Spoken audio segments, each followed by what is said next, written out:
This is Weldon Baird, and this is Robbie Mann. Robbie will be telling us the story of Io and Zeus and how her children came to be, and who their future generations would yield. Io was another woman to whom Zeus fell in love with, and made her suffer. She was a beautiful girl, living in Argos, central Greece, when Zeus saw her and fell madly in love. Disguised into a cloud, Zeus made love to her. His jealous wife, however, Hera, learnt about this relationship and turned Io into a cow to keep her away from her husband. Io was about to suffer many misfortunes until she was finally turned into a woman again and have a normal life. Io was the daughter of Inachus, one of the river gods and king of Argos. She was a beautiful young girl and a priestess of goddess Hera. However, one day, great god Zeus saw her and fell madly in love with this mate.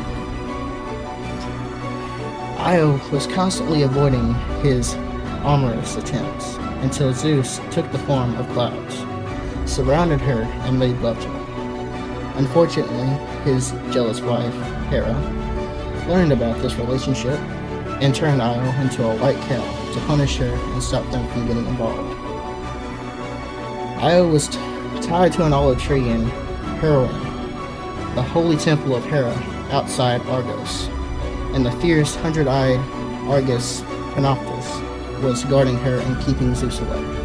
However, Zeus found the way to set Io free and disregard his wife without doing it in person. He sent Hermes, the messenger god, to kill Argos, which was an extremely difficult task, since Argus always had 50 eyes upon and 50 at sleep. Hermes took the form of a shepherd who is good at music and storytelling. Using his skills, Hermes lulled all 100 eyes of Argus to sleep and killed him. Hera took all the 100 eyes of Argus and placed them on the tail of her favorite bird, the peacock, which was her symbol. Hera could not bear the humiliation anymore. She then sent a gadfly to sting bovine Iowa continually until she got mad. Indeed, Iowa was wandering from country to country like a mad cow, always being stung by the gadfly. During her journey, she crossed the path between Propontis and the Black Sea. Since then, this path was named Bosporus, which means the passage of the cow. After a while, in Mount Caucasus, she met the Titan Prometheus, who was chained by Zeus. Prometheus was punished by the master of the gods for giving the fire to humanity, since until then the fire was a privilege only to gods. Prometheus thus was sentenced to be chained on the rocks forever. Every day an eagle would come to eat his liver. The liver would grow again in the night, and the next morning the eagle would come again to eat it. This torment would continue for eternity. Io thus met chained Prometheus during her journey, who gave her comfort. He predicted that one day Io would take back her human form, bear children from Zeus, and one of her descendants would come to free Prometheus from his torture. After many years of wandering, Io eventually reached Egypt, where Zeus gave her back her human form. Io bore a son, Epaphus, and a daughter, Cariessa, from Zeus. Epaphus later founded the town of Memphis in Egypt, which he named after his wife.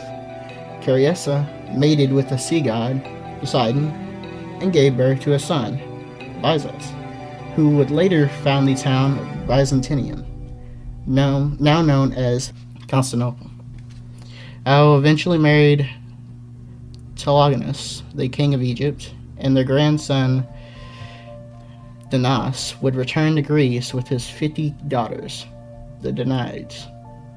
11 generations afterwards, one of Io's descendants, the legendary Hercules, would set Prometheus free from his chains. The descendants of Io would also make the royal houses of Thebes and Argos.